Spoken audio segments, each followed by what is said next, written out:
Welcome to all. Program start பண்ணிடலாம்.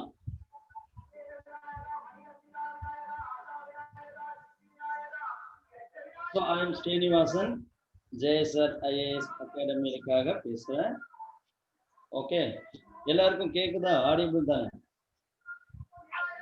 Yes sir. Yes sir. Okay. Yes sir, you audible.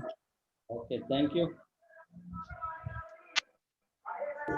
First, இந்த orientation program அப்படின்றது எதற்காக அப்படின்றது first ஒரு எல்லாமே ஜஸ்ட் ஒரு 5 minutes நான் எடுத்துக்கிறேன். அப்புறம் உங்களுக்கு விஐபிஸ் பேச ஆரம்பிச்சிருவாங்க.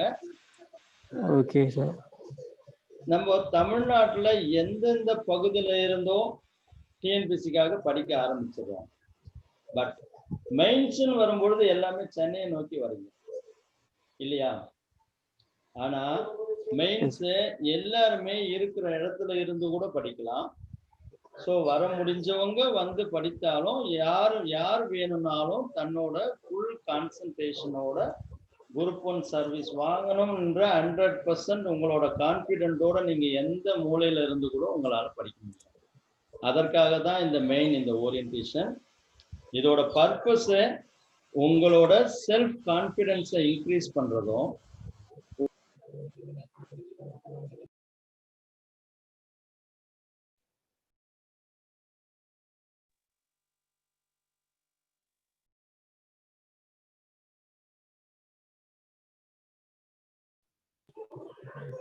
ஓகே கேக்குதா? ஆடிபிள் தானே? Yes sir. Yes sir. இந்த ப்ரோக்ராமோட மெயின் பர்பஸ் வாட் இஸ் இந்த மெயின்ஸ் எக்ஸாம். ஸோ இதை நாங்கள் என்ன மாதிரி பண்ணியிருக்கோம்னா, நம்ம மெயின்ஸ் எக்ஸாமில் 9 சப்ஜெக்ட் இன் 3 பேப்பர்ஸ் இல்லையா? ஒரு பேப்பர்லேயும் 3 சப்ஜெக்டாக 9 பேப்பர் இருக்கு. அதனால ஒவ்வொரு சப்ஜெக்டுக்குரிய எக்ஸ்பர்ட்டை வர வச்சு ஒவ்வொரு சண்டேலையும் இந்த மாதிரி ஒரு ப்ரோக்ராம் வைக்கலாம். ஸோ இது maximum benefit to the mains candidate. அது மட்டும் இல்லை, டிஎன்பிசி படிக்கிற அனைவருக்குமே இது ஒரு நல்ல ஒரு வாய்ப்பு. மெயின்ஸ்னா என்ன? ஏன்னா நிறைய பேருக்கு எல்லாம் நினைப்பாங்க ப்ரிலிம்ஸ் ஓரளவுக்கு பாஸ் பண்ணிட்டு மெயின்ஸ்னா என்னன்னு தெரியாமலே இருக்கிறவங்களும் இருக்காங்க. அவங்களுக்கெல்லாம் ஒரு விழிப்புணர்வை ஏற்படுத்தணும். இது மூலமா ஒரு அவேர்னஸை கொண்டு வரணும். ஒவ்வொருத்தராலையும் குரூப் 1 சர்வீஸோ சிவில் சர்வீஸோ ஈஸியாக அடைய முடியும் உங்களோட செல்ஃப் கான்ஃபிடன்ஸ் இருந்தால். அதற்காக தான் இதில் என்ன உங்களுக்கு நல்லாவே தெரியும், நம்மளோட டிஎன்பிசியை பொறுத்தவரையிலும் மெயின்ஸில் 3 விதமான பேப்பர்ஸ் இருக்கு. First papers contain the modern history, social issue and mental ability. And second paper contain the science and tech, Tamil, அப்புறம் Indian polity. Third paper geography, environment and ecology and Indian economy. So மொத்தமே 9 papers இருக்கு. இதில் Indian polity, modern history and Indian polity, social issue and Indian எக்கனாமிலாம் பார்த்தீங்கன்னா nearly 100 mark. Other பேப்பர்ஸ்லாம் 75 marks இருக்கு. So இன்னைக்கு வந்து உங்ககிட்ட பேச போகிறவங்க பார்த்தீங்கன்னா mister V Nandakumar, additional commissioner of income tax. நம்ம சென்ட்ரல் கவர்மெண்ட்டில் இன்கம் டேக்ஸ் டிபார்ட்மெண்ட்டில் அடிஷ்னல் கமிஷனராக. ஏன் அவரை கூப்பிட்றோன்னா, நமக்கு இந்தியன் எக்கானமி பற்றி தெரியணும், அது சம்மந்தமானவங்க ஒரு இன்கம் டேக்ஸ் டிபார்ட்மெண்ட்லேருந்து வந்தால் நல்லாயிருக்கும் அப்படின்றதுக்காக அவரை இன்வைட் பண்ணியிருக்கோம். சாரும் வந்திருக்காங்க. அதுக்கடுத்து mister Thamarai Kannan, well efficient motivation speaker. அது மட்டும் இல்லாமல் தமிழ் பற்றாளர், தமிழ் சம்பந்தமான திருக்குறள் சம்பந்தமான பல புத்தகங்கள் எழுதியிருக்காரு. தமிழில் எந்த அளவுக்கு இந்த சொசைட்டியை தமிழ் சம்பந்தமா டெவலப் பண்றது விஷயமா பல விஷயங்கள் செஞ்சுட்டு இருக்காங்க. அது மட்டும் இல்லாமல் நம்ம கனவு ஆசிரியர் என்ற அமைப்பு மூலயமா தமிழ்நாட்டில் இருக்கிற ஸ்டூடெண்ட், டீச்சர், பேரண்ட்ஸ் மூவரையும் இணைக்கக்கூடிய ஒரு பாலமாக ஒரு அமைப்பை கிரியேட் பண்ணி அது மூலமா என்டையர் தமிழ்நாட்டையும் சரௌண்டிங் வந்துகிட்டு இருக்காங்க. ஸோ அவங்க நமக்கு தமிழ் சொசைட்டியில் எப்படி வரக்கூடிய 75 மார்க் எடுப்பது எப்படி, அது சம்பந்தமா பேச போறாங்க. அடுத்து மிஸ்டர் கார்த்திகேயன். நிறைய பேருக்கு சிவில் சர்வீஸ்ல மிஸ்டர் கார்த்திகேயன் தெரியாதவங்களே இருக்க முடியாது. ஏன்னா around 15 years experience in the UPSC field and also TNPSC Group 1. Now is a special government pleader in High Court. நமக்கு அவரை பற்றி சொல்லணும்னா இன்னும் பேக்ரவுண்டில் போனால் நெக்ஸ்ட்டு லாஸ்ட்டு 15 இயர்ஸாக குவாலிட்டி அப்படின்னா நமக்கு கண் முன்னாடி வந்து நிற்கக்கூடியவர். அது மட்டும் இல்லை, டாடா மெக்ரா-ஹில் புக் நீங்கள் எங்கே வாங்கினீங்கனாலும் அதில் குவாலிட்டி சம்பந்தமான விஷயங்கள் இல்லை entire Tata McGraw general studies எல்லாமே மிஸ்டர் கார்த்திகேயன் தான் போட்டிருக்காங்க. பேசிக்கலி இஸ் பிஎல் டிகிரி இருக்கிறதுனாலே என்னவோ கான்ஸ்டிடியூஷனல் எக்ஸ்பர்ட்டாக வளம் வந்து கொண்டிருக்கிறார். ஸோ அவரும் நம்மளோட கலந்துக்கிட்டு இருக்காங்க. உங்களோட ப்ரோக்ராம் இன்னைக்கு நம்ம ஃபஸ்ட்டு யார் பேசுகிறோம்னா மிஸ்டர் நந்தகுமார் ஐஆர்எஸ் அவர்கள் வந்து எல்லாருக்குமே தெரியும், தமிழ்நாடு ஃபுல்லாக ரவுண்ட்ஸ் வந்துக்கிட்டே இருக்காங்க. மேக்ஸிமம் சிவில் சர்வெண்ட் சர்க்கிளில் நிறைய பேரை என்ட்ரு பண்ணுறது, அதாவது படிக்கிறதுக்கு ஆர்வத்தை தூண்டுறதுக்கு ஃபுல்லாக ரவுண்ட்ஸ் வந்துட்டு இருக்காங்க. But now is some engagement. So ஒரு 11 மணிக்கு வந்து ஜாயின் பண்ணிக்கிறேன்னு சொல்லியிருக்காங்க. அதனால இன்னைக்கு நம்ம ப்ரோக்ராமில் மிஸ்டர் கார்த்திகேயன் இந்தியன் பாலிட்டி சம்பந்தமாக ஃபஸ்ட்டு டைம் அவரை பேச அழைக்கிறோம். அவர் முடிச்ச பிறகு மிஸ்டர் தாமரை கண்ணன் தமிழ் சொசைட்டி சம்பந்தமான விஷயங்களை பேசுவாங்க. அது முடித்த உடனே நம்ம அதுக்குள்ளே நந்தகுமார் சார் 11 மணிக்கு வந்து ஜாயின் பண்ணிப்பாங்க. ஜாயின் பண்ணிக்கிட்டு அவர் கடைசியாக இந்தியன் எக்கானமி பற்றி பேசுவாங்க.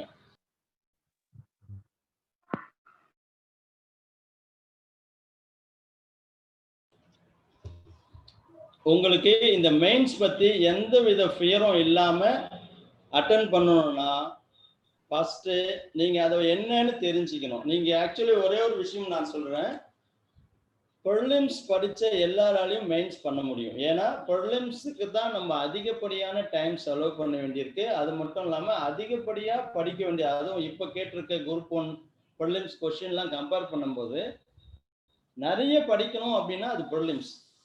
ஸ்மார்ட்டாக எழுத தெரியணும்னா அது மெயின்ஸ். ஸோ இப்போ அந்த மெயின்ஸை பற்றி ஒரு சப்ஜெக்ட், இந்த வாரம் 3 சப்ஜெக்ட், நெக்ஸ்ட் சண்டே ஒரு 3 சப்ஜெக்ட் அண்ட் அடுத்த சண்டே ஒரு 3 சப்ஜெக்ட், 9 பேப்பரையும் நம்ம தரவா பார்க்கலாம். So mister Karthikeyan sir, please come to guide our student and also in our student, entire Tamil Nadu students are entered in our meeting. So please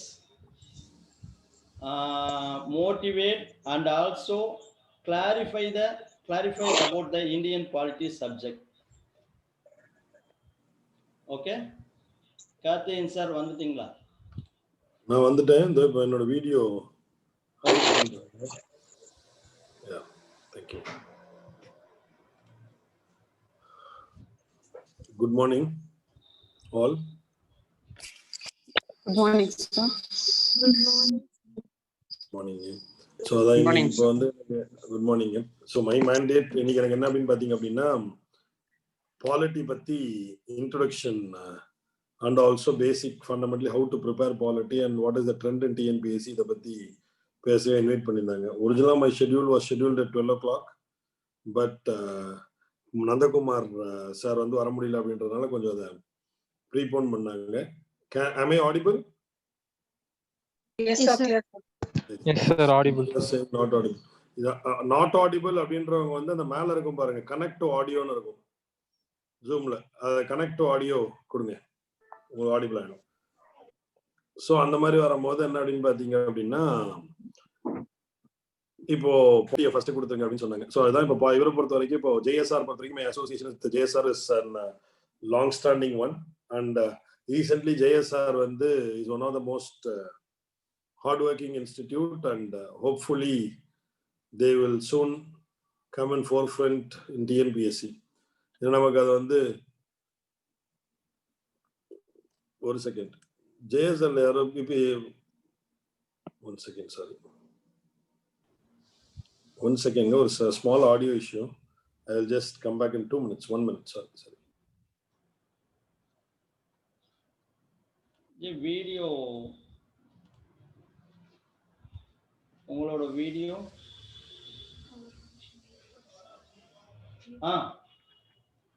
G சொல்லுங்க G.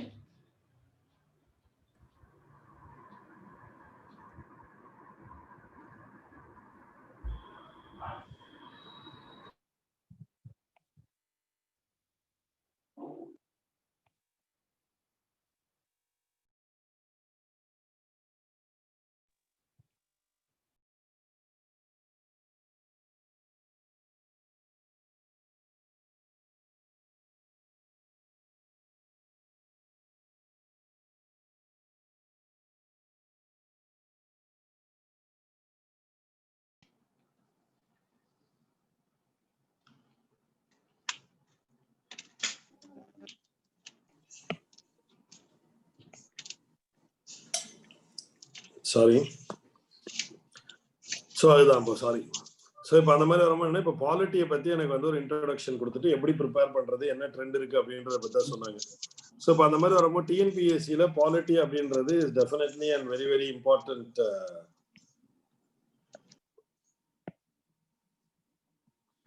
Very important subject to understand. So இப்போ அந்த மாதிரி வரும்போது ஏன் அப்படின்னு பார்த்தீங்கன்னா முன்னாடி 100 mark கேள்வி கேட்டிருக்கான். இப்போ பாலிட்டி முதல்ல டிஎன்பிஎஸ்சியில் ஈஸி, இப்போ டஃப் அப்படின்னு சொல்லி இப்போ of late people have been talking about it. அதுக்கான பேசிக் ரீசன் என்ன அப்படின்னு பார்த்தீங்க அப்படின்னா ஒரே சிம்பிள் ரீசன் தான். பாலிட்டியில சிலபஸை இன்க்ரீஸ் பண்ணிட்டாங்க. பாலிட்டியில சிலபஸ் இன்க்ரீஸ் பண்ணது மூலமா என்ன ஆகி போச்சு அப்படின்னு பாத்தீங்க அப்படின்னா நமக்கு இப்போ பாலிட்டியும் கொஞ்சம் லைட்டா டிஃபிகல்ட் ஆகி போச்சு. Like UPSC they also brought in governance and also brought in India's foreign policy. So India's foreign policy ஒரு பார்ட்டா கொண்டு வந்துட்டாங்க, கவர்னன்ஸே ஒரு பார்ட்டா கொண்டு வந்துட்டாங்க. ஸோ இப்போ அந்த மாதிரி என்ன ஆயிடுது அப்படின்னு பாத்தீங்கன்னா இப்போ நமக்கு வந்து ஒரு ஸ்மால் டிஃபிகல்ட்டி ஆன் தட். எங்க ப்ராப்ளம் வரும் அப்படின்னு பாத்தீங்க அப்படின்னா 100 மார்க்குக்கு நீங்க 3 சப்ஜெக்ட் படிக்க வேண்டிய கட்டாயம்.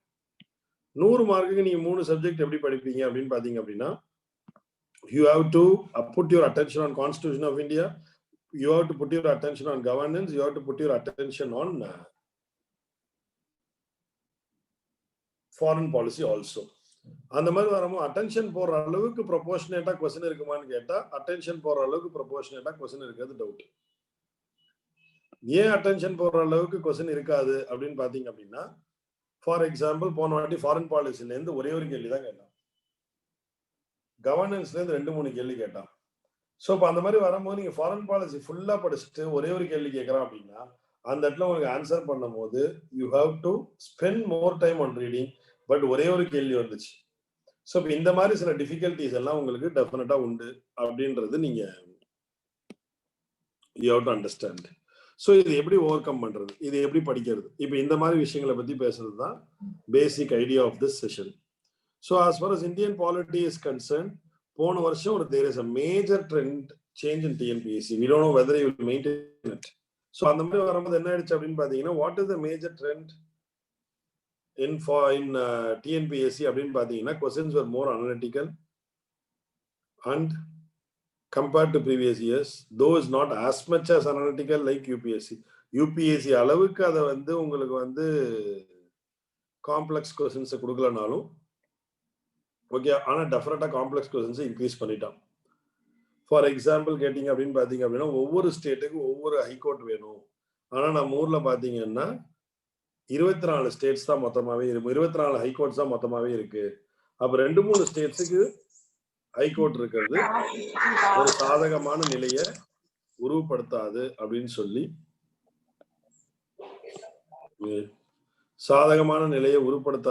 சொல்லி அவங்க அப்போ ஒரு ஸ்டேட்டுக்கு ஒரு ஹைகோர்ட் இருக்கிறத பத்தி உங்க ஒப்பீனியன் என்ன அப்படின்னு கேள்வி கேட்கும் போது உங்களோட ஒப்பீனியன் பேஸ்ட் ஆன்சரா வரும்போது ஃபார்மேட் மாறிடும் உங்க எழுதுறதுக்கு. ஆனா அதே மாதிரி பாத்தீங்கன்னா தர் கமிட்டியோட கேள்வி கேட்டிருக்காங்க. ஆக்சுவலா Dhar committee report regarding linguistic provinces in India. So இந்தியாவில் தர் கமிட்டி வந்து லிங்குவிஸ்டிக் ப்ராவின்சஸ் மொழி சார்ந்து மொழி பேஸா வச்சு பிரிக்கிறத பத்தி உங்க தர் கமிட்டியோட ரிப்போர்ட்டை பத்தி எழுதுங்கன்னு சொல்லி that is a factual question. இன்னொரு factual question constitution limitations on president. Constitution limitations on பிரசிடென்ட்டை பத்தி சொல்லு அப்படின்னு கேள்வி கேட்டிருந்தோம். இப்போ இதெல்லாம் வரும்போது பாத்தீங்கன்னா ஓகே, இதெல்லாம் வரும்போது பாத்தீங்க அப்படின்னா what happens now is confusion எங்க வரும் அப்படின்னு பாத்தீங்கன்னா ஃபேக்சுவல் கொஸ்டின்ஸும் நிறைய வருது, கான்செப்சுவல் கொஸ்டின்ஸ் இப்போ வர ஆரம்பிச்சிருக்கு. ஸோ மோட் ஆஃப் ப்ரிப்பரேஷன் எப்படி வைக்கணும் அப்படின்றது becomes an difficult for us.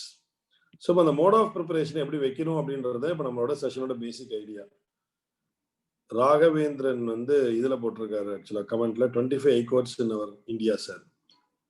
But that was not the question last year. The question was 24 high courts at that time.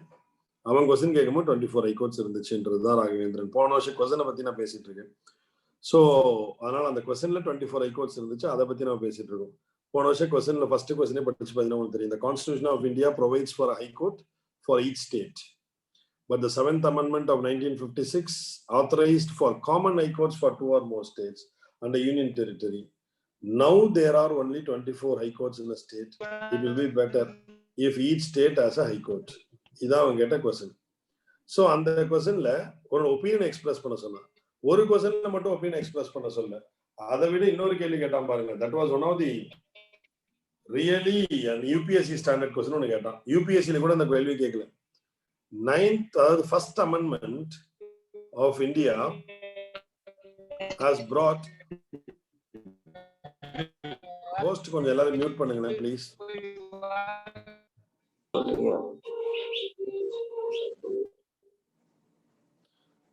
Host எல்லாரையும் மியூட் பண்ணிடுங்க. நான் இது எடுத்துறேன். allow participants to unmute themselves. I will remove as a co-host so that ஏதாவது hands raise பண்ணுங்க. If in case any doubts, you please raise the hands so that we can easily understand.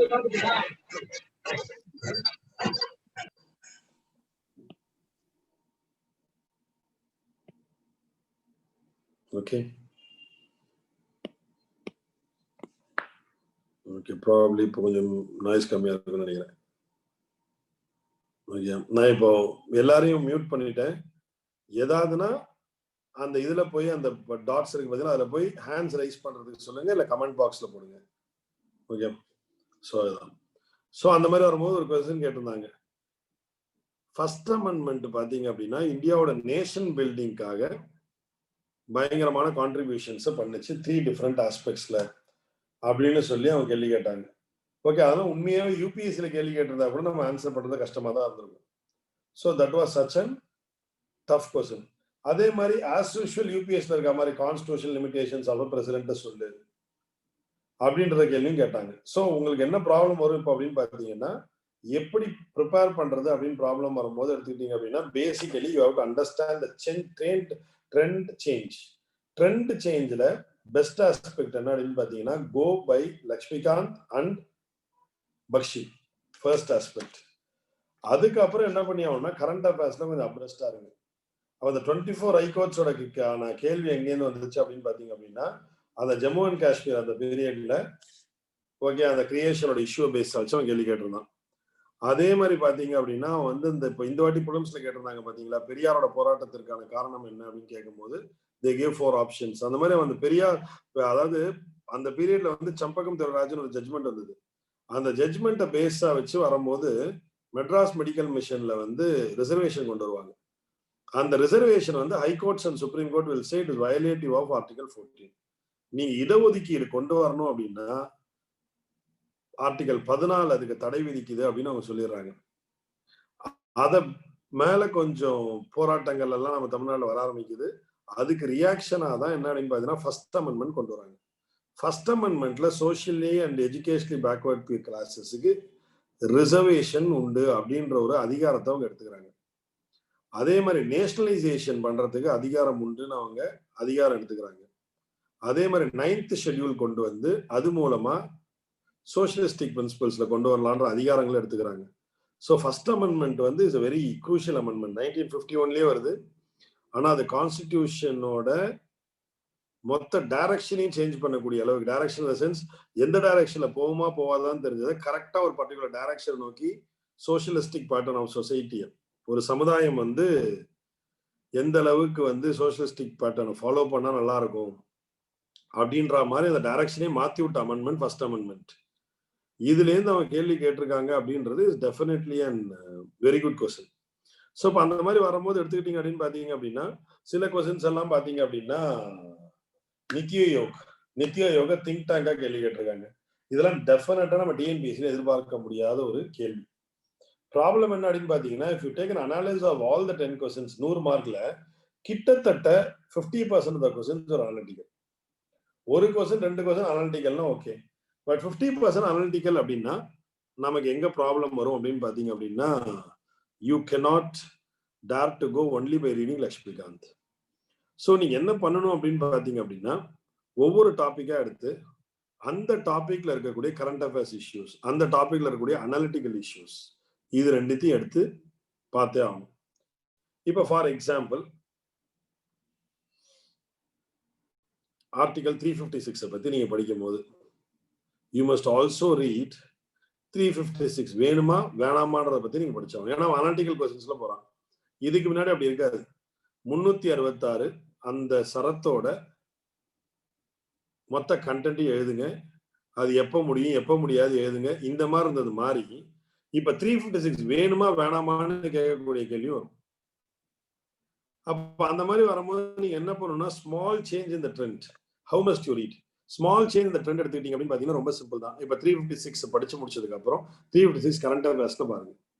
Jammu காஷ்மீர்ல இப்ப கொண்டு வந்த 356, அதே மாதிரி மகாராஷ்டிரால கொண்டு வந்த 356, அந்த மாதிரி ஒவ்வொரு ஸ்டேட்டா எடுத்து எங்கெங்க நடந்திருக்குன்றது ஒரு வாட்டி பாத்துக்கோங்க. அப்புறம் அனலிட்டிக்கல் கொஸ்டின்ஸ். அப்ப நீங்க என்ன பண்ணி ஆகணும்னா, இன்னமும் உங்க ப்ரிப்பரேஷனே மொத்தமா நீங்க ரெண்டா பிரிச்சு தான் ஆகணும். Direct questions, moderate questions, complex questions. அந்த டைரக்ட் கொஸ்டின்லயுமே current affairs based direct questions, concepts based direct questions or facts based direct questions, இந்த மாதிரி நீங்க ஒவ்வொரு இடத்துலயும் இப்ப பிரிக்க வேண்டிய கட்டாயம் டிஎன்பிஎஸ்சியோட பாலிட்டி உங்களுக்கு கொடுத்துருச்சுன்றதான் உண்மை. ஏன்னா போன வருஷம் கொஸ்டின் ஒரு 10 ஒரு 2-3 படிச்சு காமிச்சேன். இன்னொரு கேள்வி பாருங்க, whether the parliamentary democratic system of government is in contrast with Gandhian's notions of parliamentary Swaraj system of government. எவ்வளவு ஒரு காம்ப்ளெக்ஸான கொஸ்டின் தெரியுமாங்க அது. ஓகே, இது unless and until you know Gandhian thought, unless and until you know the political thought of democratic government, அது நம்ம எழுதுறது எவ்வளவு கஷ்டமான விஷயம். ஸோ டிஎன்பிஎஸ்சி பாலிட்டியை நீங்க ஃப்ரீயா எடுத்துக்காதீங்க அப்படின்றதுக்கான ஒரு ரன் த்ரூ தான் இது. ஆக்சுவலா TNPSC polity is now becoming more complex. Niti Aayog is the premier policy think tank of the government of India, providing directional and policy inputs and relevant technical advice to the center and the states. So you don't need to tell about the objectives of Niti Aayog. You have to write about the functioning of Niti Aayog. NITI Aayog எப்படி செயல்படுது அப்படின்னு நீங்க எழுதியாகணுமே தவிர நித்தி ஆயோக்னா என்னன்னு சொல்லி எழுத முடியாது. எந்த அளவுக்கு ட்ரெண்ட் சேஞ்சுன்னு பாத்துக்கோங்க. ஓகே, இப்போ explain India's foreign policy in detail. What is India's foreign policy in detail அப்படின்னு பாத்தீங்கன்னா உங்களுக்கு டெஃபினட்டா India's foreign policy is a lofty foreign policy. அந்த இந்தியாஸ் ஃபாரின் பாலிசியில் இருக்கக்கூடிய மியூச்சுவல் நான் aggression, mutual coexistence, primacy to national security, providing aid, இந்த மாதிரி ஏகப்பட்டது ஒரு 5 பஞ்சஷீல் பாலிசியும் ஒரு 5 நேஷனல் பாலிசி இருக்கு. ஸோ இந்த ஃபாரின் பாலிசியே நெய்பர்ஹுட் ஃபாரின் பாலிசி வரும்போது பார்த்தீங்கன்னா ஐக்கிய குஜரால் என்ன பண்ணாரு, we have a policy called as Gujral doctrine. Gujral டாக்டர்னா என்னன்னா வேற ஒன்றும் கிடையாது, நேபாள், பாகிஸ்தான், பங்களாதேஷ், ஸ்ரீலங்கா, பூட்டான், இவெல்லாம் குட்டி குட்டி நாடு. நம்ம பிக் பிரதர் ஆட்டிடியூட காட்டக்கூடாதுன்றதான் ஐடியா. நம்மளா போய் அவங்கள பாதுகாத்து அவங்களுக்கு தேவையான சலுகைகளை செஞ்சு அவங்களுக்கு கடன்கள் கொடுத்து அவங்களுக்கு தேவையான டெவலப்மெண்ட்டை பார்த்துக்கணும் அப்படின்றது Gujral doctor. Look west look east policy. Okay, இந்த மாதிரி இது எல்லாமே பாத்தீங்கன்னா ஒரு கொஸ்டின் ரொம்ப simple. Explain India's neighbourhood foreign policy in detail. ஒரு சைடு இந்தியாவோட ஃபாரின் பாலிசியை காமிச்சு அது எப்படி நெய்பர்ஹுட் பாலிசியோட சேர்ந்து இருக்கணும்னு காமிச்சாகணும். இன்னொரு சைடு நெய்பர்ஹுட் பாலிசியில இந்தியா எப்படி மற்ற கண்ட்ரிஸோட யூனிக்ன்றதான் எழுதியாகணும். இந்தியாவை நம்ம போய் திட்ட முடியாது, ஸ்ரீலங்கால என்ன பண்ணாங்கன்றது சொல்ல முடியாது, ஸ்ரீலங்காவுக்கு நம்ம என்ன நல்லது பண்ணணுன்றதை பத்தி தான் பேசி ஆகணும். இது எப்படி ஜியோ பொலிட்டிக்கல் இஷ்யூஸ்ல நம்மளை கொண்டு போய் ஃப்ரண்ட்ல நிறுத்தும் அப்படின்றத பத்தி தான் பேசி ஆகணும். ஸோ அந்த மாதிரி வரும்போது I am telling you polity is becoming difficult. Polity கடுமையான கொஸ்டின்ஸ் நிறைய வர ஆரம்பிக்குது அப்படின்றது இது ஒரு வார்னிங் சிக்னல் தான். ஒரே ஒரு அட்வான்டேஜ் என்ன அப்படின்னு பாத்தீங்க அப்படின்னா, உங்களுக்கு இப்போ போன வருஷ பேப்பர் வந்துருச்சு. போன வருஷம் பசங்க எல்லாருக்கும் டெஃபினட்டா அது ஷாக்.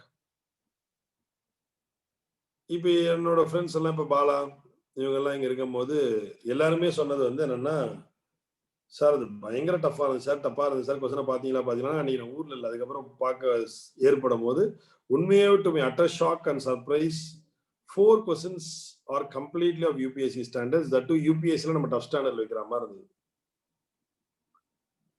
ஸோ அந்த மாதிரி வரும்போது ஒரு பாலிட்டி ஆன்சருக்கான ஸ்ட்ரக்சர் என்ன, that you must know. So ஒரு பாலிட்டி ஆன்சருக்கான ஸ்ட்ரக்சர் எடுத்துக்கிட்டீங்க அப்படின்னு பார்த்தீங்க அப்படின்னா, you must use appropriate words. கரெக்டான வார்த்தைகளை அங்கே யூஸ் பண்ணி ஆகணும். இப்போ தமிழ்ல எழுதுறவங்க இருப்பீங்க, இங்கிலீஷ்ல எழுதுறவங்க இருப்பீங்க. இப்போ இங்கிலீஷ்ல எழுதுறவங்க வந்து தமிழ்ல எழுதுறீங்கன்னு தமிழ் எழுதுறீங்கன்னு வச்சுக்கோங்க, அங்கே போய் ஹேபியஸ் கார்பஸ் மனுன்னு எழுதக்கூடாது, ஆட்கொணவு மனுன்னு தான் எழுதி ஆகணும். சாவர்னிட்டி இன்னும் போட்டு இந்தியா தமிழ்ல சாவர்னிட்டின்னு எழுதி பிராக்கெட்ல இங்கிலீஷ்ல சாவர்னிட்டின்னு எழுதக்கூடாது, இறையாண்மைன்னு தான் எழுதி ஆகணும். புரியுதா உங்களுக்கு? ஸோ அந்த மாதிரி வரும்போது இங்கிலீஷ்லயும் சரி தமிழ்லயும் சரி, you have to use appropriate words, you have to maintain the word limits, there has to be a proper introduction, there has to be a proper conclusion. அதுக்கப்புறம் பாத்தீங்க அப்படின்னா கிளியரா அதுக்குள்ள ஒரு கனெக்ட் இருக்கணும். இப்போ ஃபார் எக்ஸாம்பிள் எடுத்துக்கோங்க, ஒரு ஸ்மால் இப்போ ஒரு ஆன்சர் அப்படின்னா எப்படி இருக்கணும் அப்படின்றத பார்த்துக்கோங்க.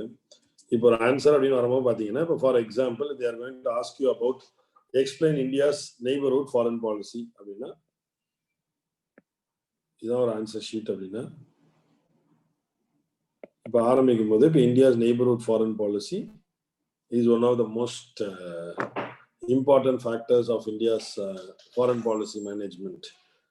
India's foreign policy has been an example for other countries to follow, and India's foreign policy projects India as a responsible state to the outside world. இப்போ இந்த மாதிரி இந்தியன் ஃபாரின் பாலிசி பத்தி ஒரு பெருமையா பேசி தான் அனுப்பிச்சோம். ஓகே, வெளி உலகத்துக்கு இந்தியன் ஃபாரின் பாலிசியை வச்சு பார்க்கும் போது வெளியுலகம் இந்தியாவை வந்து ஒரு பொறுப்பான நாடாக பார்க்கும் அப்படின்ற பிரின்சிபல்ல தான் இன்ட்ரோடக்ஷன் இருக்கணும். அந்த மாதிரி வரும்போது இந்தியாவோட ஃபாரின் பாலிசியே பார்த்தீங்க அப்படின்னா லாஃப்டி ஐடியாஸ் தான். ஃபார் எக்ஸாம்பிள் மியூச்சுவல் நான் அக்ரெஷன், மியூச்சுவல் நான் இன்டர்ஃபியரன்ஸ், மியூச்சுவல் பெனிஃபிட், பீஸ்ஃபுல் கோ எக்ஸிஸ்டன்ஸ், மியூச்சுவல் ரெஸ்பெக்ட். மற்ற நாடுகளோட சேர்ந்து வாழற தன்மை, எப்படி ரெஸ்பெக்ட் கொடுத்துருப்போம், எப்படி இருப்போம், இதை பத்தி ஒரு பேராகிராஃப் முடிச்சுவீங்களா? அதுக்கப்புறம் நெய்பர்ஹுட் பாலிசி கேட்குறான். India has always been a responsible neighbour அப்படின்னு சொல்லி இப்போ நம்ம வந்து சேஞ்ச் இன் ட்ரெண்டை பத்தி பேசணும். லுக் வெஸ்ட்லேருந்து லுக் ஈஸ்ட் மாறிட்டோம். ரெண்டாவது எடுத்துக்கிட்டீங்க அப்படின்னா குஜராத் டாக்டர்னா என்னன்றதை பத்தி, அதுக்கு அடுத்தது ஜியோ பொலிட்டிக்கல் இதில் இந்தியா என்னென்ன பண்ணுறோம், ஓகே, சார்க் அந்த மாதிரி சில மாநாடுகள் என்னென்ன பண்ணியிருக்கோம், இந்த மாதிரி சொல்லி இந்தியாவோட நெய்பர்ஸ்க்கு நம்ம என்னென்ன பண்ணியிருக்கோம்னு சொல்லி அது மூலமா இந்தியா எஸ்டாப்ளிஷ்ட்னு சொல்லி நம்ம வந்தாகணும். இப்போ இந்த ஸ்ட்ரக்சரை பார்க்கும் போதே அவனுக்கு அந்த பேப்பரை திருப்பும் போதே he must be in a position to understand that this particular candidate gives a proper answer to it. So இப்போ அந்த மாதிரி வரும்போது இப்போ இந்த ஸ்ட்ரக்சர் எப்படி சார் கொண்டு வருது? இந்த ஸ்ட்ரக்சர் ஃபர்ஸ்ட் ஆஃப் ஆல் இவ்வளோ கன்ஃபியூஸே பண்ணிக்காதீங்க. ஒரு ஸ்ட்ரக்சர் வரணும்னா இவ்வளோதாங்க. There has to be introduction, 4 points. There has to be a conclusion. இப்போ இதுதான் 2-3 பேப்பரா போகும். இதுக்கப்புறம் இந்த இடத்துல இந்த ஸ்ட்ரக்சரை எப்படி யூஸ் பண்ணணும்? இன்ட்ரோடக்ஷனோட பர்பஸ் என்ன?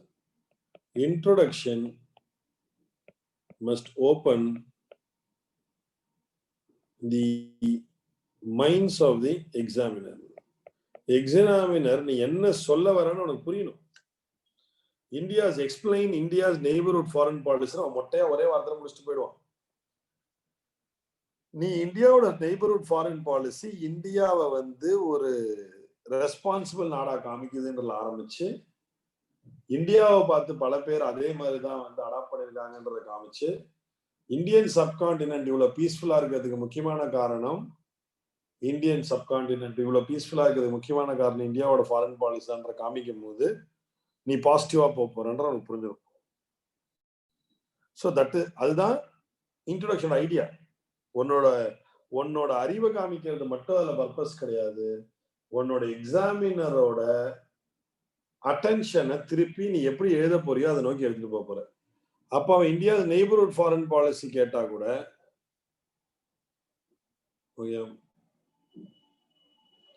could people see? பார்க்க முடியுதா உங்களால? பார்க்க முடியுது sir. Okay sir, okay sir. ஒரு ரெஃப்ரெஷன் போறாங்களே, அதனால கேட்டேன்.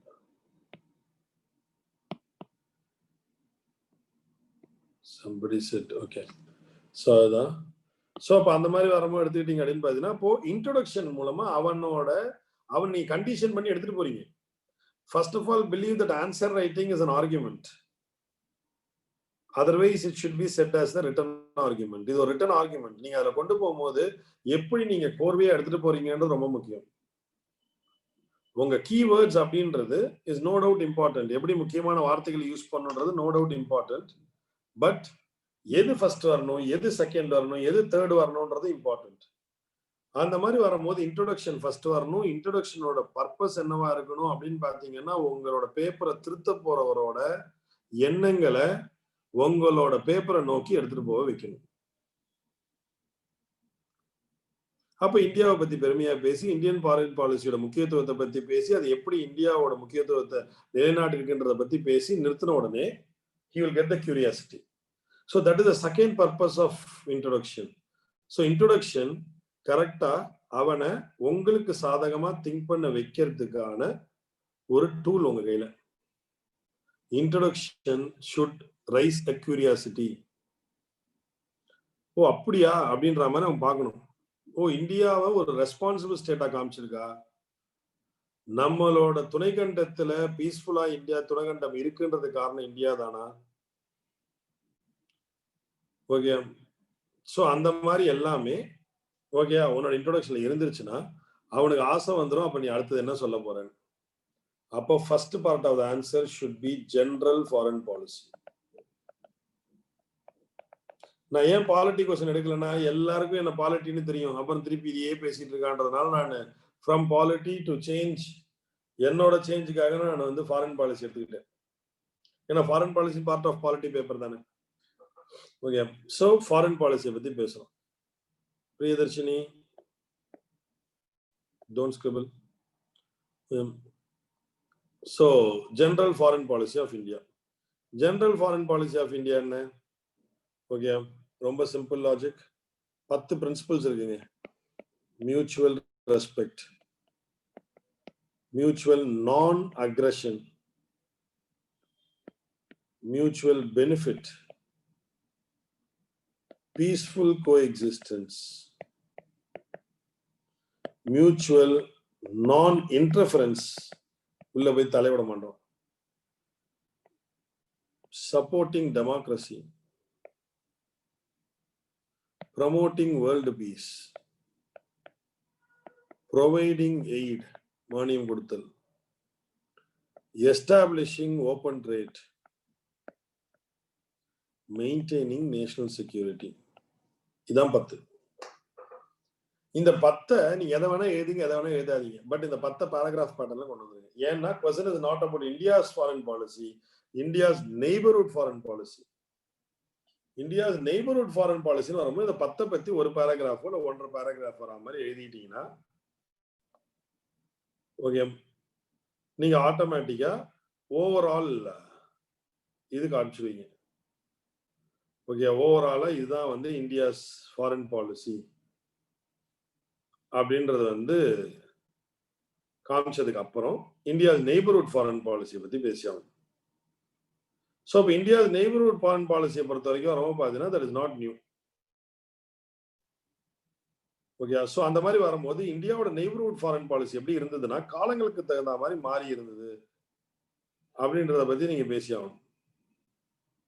ஸோ அப்போ நேரு பீரியட்ல எப்படி இருந்தது, சப்சிக்வெண்டா எப்படி இருந்தது, இந்த மாதிரி ஒவ்வொருத்தரை பத்தியும் பேசும்போது ஆட்டோமேட்டிக்கா உங்களுக்கு பாயிண்ட்ஸ் கிடைச்சிடும். அப்புறம் 3-4 பாயிண்ட் கிடைச்சா கூட உங்களுக்கு டெஃபினட்டா அது போகும். ஓகே, ஸோ அந்த மாதிரி வரும்போது எடுத்துக்கிட்டீங்கன்னா கடைசியா முடிக்கும் போது எப்படி முடிங்க அப்படின்னு பாத்தீங்கன்னா, இப்போ எப்படி இருக்கு நரேந்திர மோடி கவர்மெண்ட் பீரியட்ல எந்த அளவுக்கு அவர் வந்து ஃபாரின் பாலிசிக்கு நெய்பர்ஹுட் ஃபாரின் பாலிசிக்கு இம்பார்ட்டன்ஸ் கொடுத்தாரு 2014 ஆரம்பிச்சு you can take it forward. Okay, இவ்வளவுதாங்க ஆக்சுவலா ஒரு பர்டிகுலர் கொஸ்டின் தான். இப்ப அந்த மாதிரி வரும்போது கோயிங் பேக் டு திஸ், அப்போ ஃபர்ஸ்ட் பார்ட் என்ன அட்ரஸ் பண்ண போறீங்க? Foreign policy. Second part neighbourhood foreign policy. ரெண்டு விதமா எழுதிக்கலாம், நேரு டு மோடி, இல்லைன்னா நீங்களே ஒரு 4 பாலிசி எடுத்துக்கலாம். 2 பேஸா பிரிச்சுக்கோங்க, இல்லை 3 பேஸா பிரிச்சுக்கோங்க, உங்க இஷ்டம்.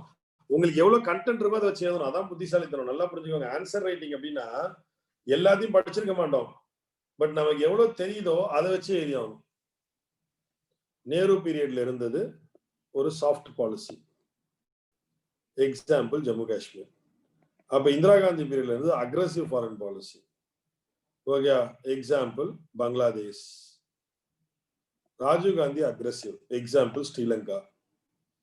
அதுக்கப்புறம் அப்படியே பாத்தீங்க அப்படின்னா சப்சிக்வெண்டா Gujarat doctor, look east policy, okay.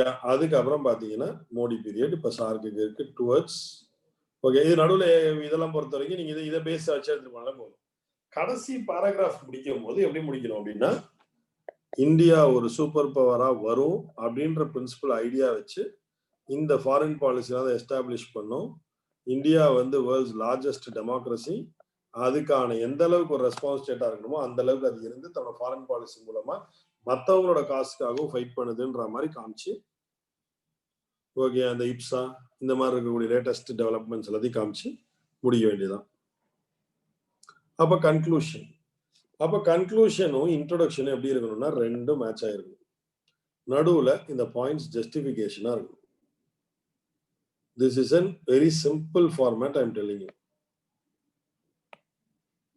புரியுதா? இது எப்படி சார் எழுதுறது? அப்ப then what are the requirements, essentials of an answer? ஒரு ஆன்சரோட அடிப்படை தேவைகள் என்னென்ன? இப்ப நான் சொன்ன ஸ்ட்ரக்சர். ரெண்டாவது லாங்குவேஜ். லாங்குவேஜ் பயங்கர காம்ப்ளெக்ஸா இருக்கணும்ன்ற அவசியம் கிடையாது. Why do you write a criticism of India's neighborhood foreign policy in detail? அப்படின்னு மொட்டையா அவன் கேட்டான் அப்படின்னு பாத்தீங்கன்னா, அவன் 10 மார்க்ல கேட்டானா நான் நெகட்டிவ் எழுத மாட்டேன்.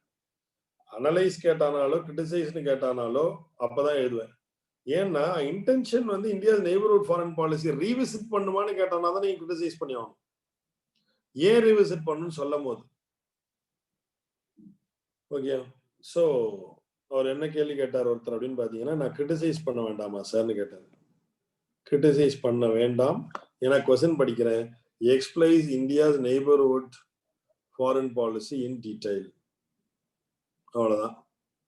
ஃபாரின் பாலிசியை பத்தி சொல்லு. அதே கொஸ்டின் எப்படி கேட்கிறான், India's neighbourhood foreign policy needs to be revisited, redefined. Okay, there is need to be a change in trend. The Chinese factor plays an important role for India to revisit its neighborhood foreign policy. இந்த மாதிரிலாம் கேட்டாங்கன்னா fine. கேள்வி எப்படியோ தகுந்த மாதிரி ஆன்சருக்கு போங்க. அப்ப second essential of an answer. Second essential of an answer after structure it is language. உங்க மொழியை யூஸ் பண்ணக்கூடிய உங்களோட திறன்.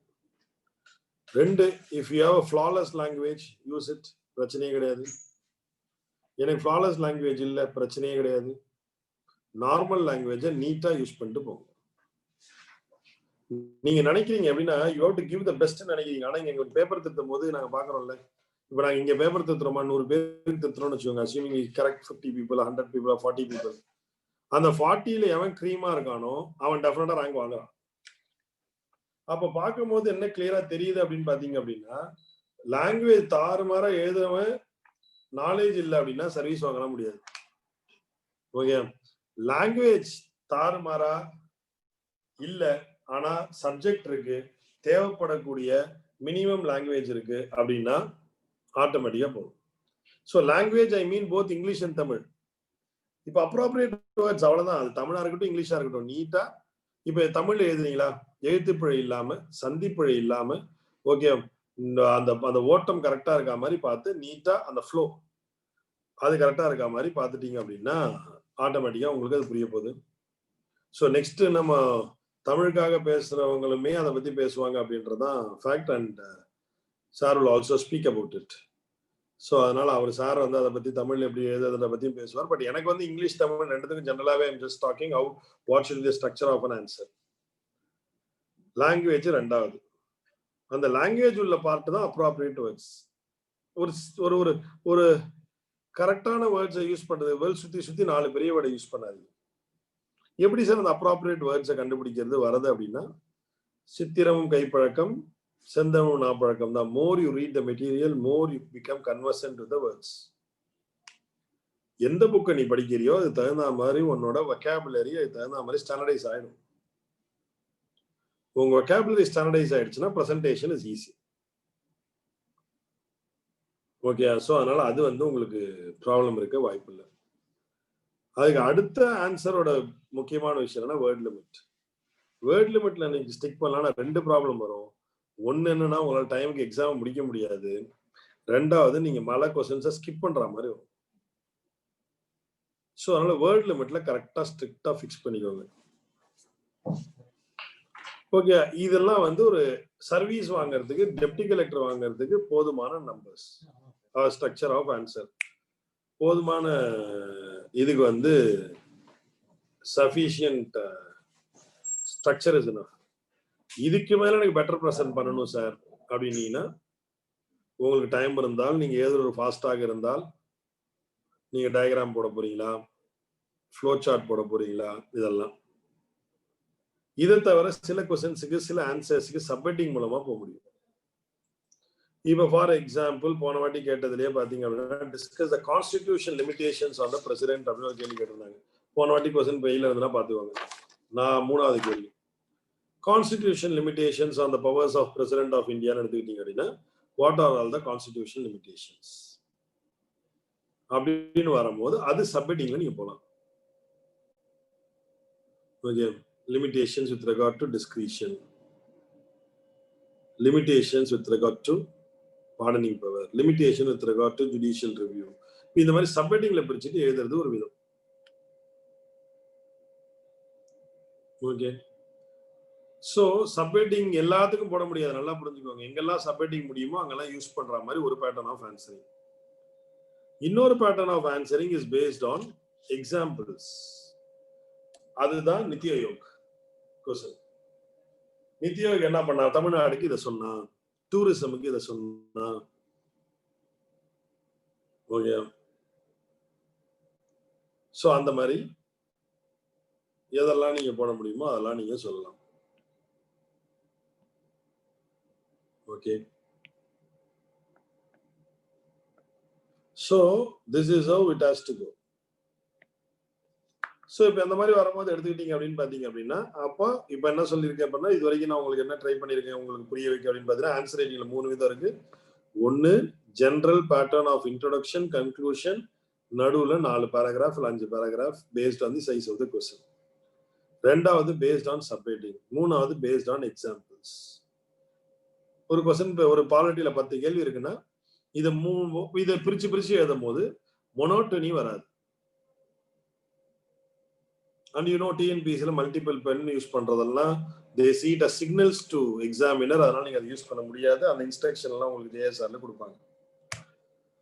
So இப்போ next coming to this is the structure. எனக்கு இருக்கிறது வந்து 11 மணிக்கு தான் டைம், நீ 7 நிமிஷம் தான் இருக்கு. அதனால I will just take it up little faster. So அதுக்கு அடுத்தது எடுத்துக்கிட்டீங்க அப்படின்னு பாத்தீங்க அப்படின்னா, ஸோ இப்போ ஆன்சரோட ஸ்ட்ரக்சர் எப்படி இருக்கணும். அடுத்தது மெட்டீரியல். மெட்டீரியலை பொறுத்த வரைக்கும் எப்படி போகணும் அப்படின்னு பாத்தீங்க அப்படின்னா, மெட்டீரியல் கண்ண மூடிட்டு போறதுக்கு முன்னாடி demand of the public service கமிஷனை பார்த்துக்கோங்க. சிலபஸோட நேச்சரை பார்த்துக்கோங்க. கண்ணை மூடிட்டு நான் லக்ஷ்மிகாந்த்ல போய் படிப்பேன் அப்படின்னா போன வருஷம் வரைக்கும் ஃபைன். இந்த வருஷம் லக்ஷ்மிகாந்த்ல இருக்காதுல்ல, இது அனலிட்டிக்கல் சைடு எங்க போவீங்க? ஸோ அப்போ கொஸ்டின் ஏன் சிலபஸ் வைஸ் பிரியும். இப்போ ஃபார் எக்ஸாம்பிள் இதான் சிலபஸ் இருக்கா? சிலபஸ் இருக்குமா பார்த்தீங்க அப்படின்னா, historical background, making of Indian constitution, preamble, salient features of Indian Constitution, fundamental right, directive principles of state policy, schedules of Indian Constitution இருக்கு அப்படின்னா, schedules of Indian Constitution மட்டும் எடுத்து fundamental questions, conceptual questions, current affairs questions பிரிங்க. fundamental rightsல fundamental questions, conceptual questions, current affairs questions. இப்போ of late fundamental ரைட்ஸ்ல பாத்தீங்கன்னா transgenders right, sex rights, sexual rights, அதுக்கப்புறம் விமன் ரைட்ஸ், ரிலீஜியஸ் ரைட்ஸ், இதெல்லாம் வந்து இப்போ of late coming in to picture. So அந்த கரண்ட் அஃபேர்ஸ் கொஸ்டின் எடுத்து போடுங்க. போன வாட்டி கேட்காத ஏரியாஸ்க்கு இந்த வாட்டி முக்கியத்துவம் ஜாஸ்தி கொடுக்க பாருங்க. ஸோ இப்போ இந்த மாதிரி ஒவ்வொரு ஏரியாவும் நீங்க ஸ்ட்ரெஸ் பண்ண ஆரம்பிக்கும் போது ஆட்டோமேட்டிக்கா you will have a better ideas of presentation. Alternative book for Laxmikanth எல்லாம் கிடையாது. as far as polity is concerned, you enhance it. அவ்வளவுதான். லக்ஷ்மிகாந்த் படிச்சுதான் everybody knows. Okay, now Tata மெக்ரேல யூபிஎஸ்சிக்கு ஒரு ஜெனரல் ஸ்டடீஸ் மேனுவல் போடுவோம், பார்த்துருப்பீங்கன்னு நினைக்கிறேன். அந்த general studies manual polity I am writing, previously it was written by Laxmikanth. Okay, so அந்த மாதிரி வரும்போது எடுத்துக்கிட்டீங்க அப்படின்னு பார்த்தீங்க அப்படின்னா லக்ஷ்மிகாந்துக்கு there is no doubt, there is no alternative, but make an analytical study. அந்த அனலிட்டிக்கல் ஸ்டடிக்காக தான் பக்ஷி ஆட் பண்ணி விடுறோம் உங்களுக்கு. பக்ஷி படிக்கும்போது கான்ஸ்டிடியூஷன் இதை சொல்லுது, எக்ஸ்ட்ரா கதை லக்ஷ்மிகாந்த் இதை சொல்றாங்க.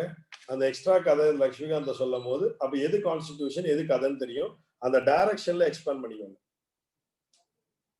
I will give you few topics to read. 9 topics பார்த்துக்கோங்க. கான்ஸ்டிடியூஷன் ஆஃப் இந்தியாவோட சாலியன் ஃபீச்சர்ஸ் எடுங்க. அந்த சாலியன் ஃபீச்சர்ஸை நல்லா பிரிச்சு படிங்க. Is India partly federal and partly unitary? இந்த கேள்வி எல்லாருக்கும் ஆன்சர் தெரியும். But last question is India federation சூ ஜெனரிஸ். இந்தியா வந்து ஒரு கூட்டாட்சி நாடு அப்படின்னு ஜஸ்டிஃபை பண்ணி எழுது.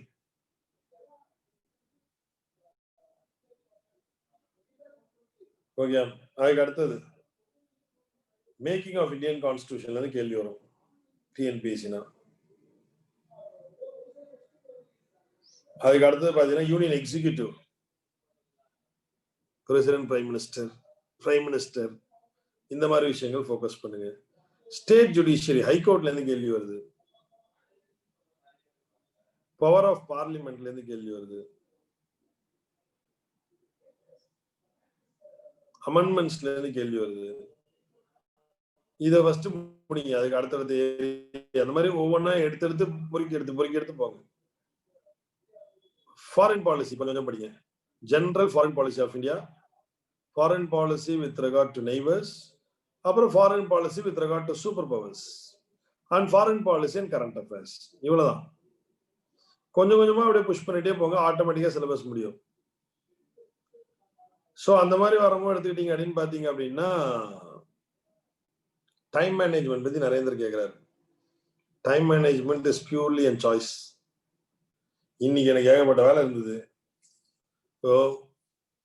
ஸ்ரீனிவாசன் கூப்பிடுறாரு, அன்புஜயன் கூப்பிடுறாருன்னா என் சாய்ஸ், அவ்வளவுதானே. ஓகே, இட் இஸ் பியூர்லி ஒரு சாய்ஸ். ஓகே, உனக்கு எவ்வளவு எது முக்கியத்துவம் நீ நினைக்கிற அப்படின்றத பார்த்து நீ உட்கார போற, அவ்வளவுதான். ஸோ அந்த மாதிரி வரும்போது பிளான் தட் அப்ரோப்ரியேட்லி. அண்ட் உங்களுக்கு என்ன பொறுத்த வரைக்கும் இப்போ ஏகப்பட்ட டைம் இருக்கு டிஎன்பிஎஸ்சிலாம். சப்போஸ் பிப்ரவரிக்குள்ள மெயின்ஸ் வைக்கலன்னா எனக்கு தெரிஞ்சு அவங்க தள்ளி தான் வைப்பாங்கன்றது இஸ் எ கெஸ். ஸோ அந்த மாதிரி வரும்போது பார்த்துக்கோங்க, பிளான் யுவர் டைம். ஆனால் you cannot miss the bus. ஏன்னா இந்த வருஷம் குரூப் 1 கிடையாது தம்பிகளா தங்கச்சிகளா. Okay friends, boys, girls, this year there is no notification so far for group 1. You cannot miss the bus. ரெண்டாவது நல்லா புரிஞ்சுக்கோங்க, ஆல்ரெடி ஸ்டாண்டர்டைஸ் இன்ஸ்டிடியூட்ஸ் நிறைய இருக்கு. அந்த ஸ்டாண்டர்டைஸ் இன்ஸ்டிடியூட்ஸ்லாம் I don't think their old question papers will set the new pattern. Previous year questions, last 4 mains 5 mains பாருங்க, அந்த பேட்டர்ன்ல questions நிறைய எடுத்து சால்வ் பண்ணுங்க. Solve maximum number of questions. Participate in group discussions. Have shared knowledge. Have serious company. Trust yourself. So இப்போ இந்த JSR residential program போட்டேன்னு சொல்லி டிஸ்கஸ் பண்ணும்போது எனக்கு அவர் என்கிட்ட அதை சொல்லும் போது that was my long term ambition. ஆனால் ரெசிடென்ஷியல் பிளான் இங்கே கிடையாது. யூபிஎஸ்சிக்கு எனக்கு கொடைக்கானலில் போட்டு அப்படியே அங்கேயே செட்டில் ஆகிடணும், இல்லைன்னா அந்தமான்ஸில் போட்டு செட்டில் ஆகிடணும் ஒரு ஆசை. யாருக்கு தெரியும், அந்த அளவுக்கு நான் போனேன். we can do. ஸோ அந்த மாதிரி residential is a very beautiful thing. But அவங்க தான் பிளான் போட்டு அதை எந்த அளவுக்கு நீங்கள் வந்து அதை சீரியஸாக எடுத்துப்பீங்கன்றதான். டெய்லி ரெசிடென்ஷியல்லாம் சில அட்வான்டேஜஸ் இருக்கு. இப்போ நாங்கெல்லாம் where we got the residential ஏங்க அந்த மாதிரி ரெசிடென்ஷியல் பிளான் போட்டீங்கன்னு தான் சொன்னார். All India civil service coaching centre பாத்தீங்களேங்க, all India civil service coaching சென்டர்ல ஃபேக்கல்ட்டியே இருக்க மாட்டான், பட் ரிசல்ட் வரும். நான்லாம் அங்க படிச்சவன் தான், இல்லைன்னா படிச்சிருக்க மாட்டேன். So that was idea of JSR. அவனோட ஐடியா என்னன்னா, ஏன் ரெசிடென்ஷியல் ஸ்கூல்னு கேட்கும் போது ஃபேக்கல்ட்டியே இல்லாம ஒரு ரெசிடென்ஷியல் ஸ்கூல் இருந்தாலே ரிசல்ட் வருதுன்னா, நம்ம சிஸ்டமேட்டிக்கா பிளான் போட்டு ரெசிடென்ஷியல் ஸ்கூல் ஆரம்பிச்சோம்னா எந்த அளவுக்கு இருக்கும் அப்படின்னு நம்ம தான் he said daily 2 hours answer writing practice, daily 2 hours group discussion, class, daily test practice மட்டும் இல்லாம Saturday test, discussion, self evaluation, அப்புறம் ஃபேக்கல்டி எவாலுவேஷன், அந்த மாதிரி lot of schemes to say. Sincere candidates will definitely be benefited. Only thing is you must give you a choice to this. Nandi. So Nandakumar sir வந்துட்டாங்க. So அவரோட slot தான் நான் fix பண்ணியிருக்கேன். கரெக்டாக எனக்கு முடிகிற டைம்ல he has also come. Hope I should finish. So அதுதான். ஸோ அப்போ இதை பாருங்க. மற்றபடி மற்றது அவங்க JSR plan as we saw it is very good. Wish you all the best. Keep rocking. Don't give up. இந்த வருஷத்தை விட்டா அடுத்த வருஷம் கிடையாது. படிக்கும் போது படிக்கிறது வந்து சர்வீஸ் வாங்கினா that is going to be your so thank you Srinivasan sir, thank you Anbujan sir, thank you all team of JSR, thank you Nandakumar sir. Thank you sir. Thank you. I will leave. Thank you. Bye.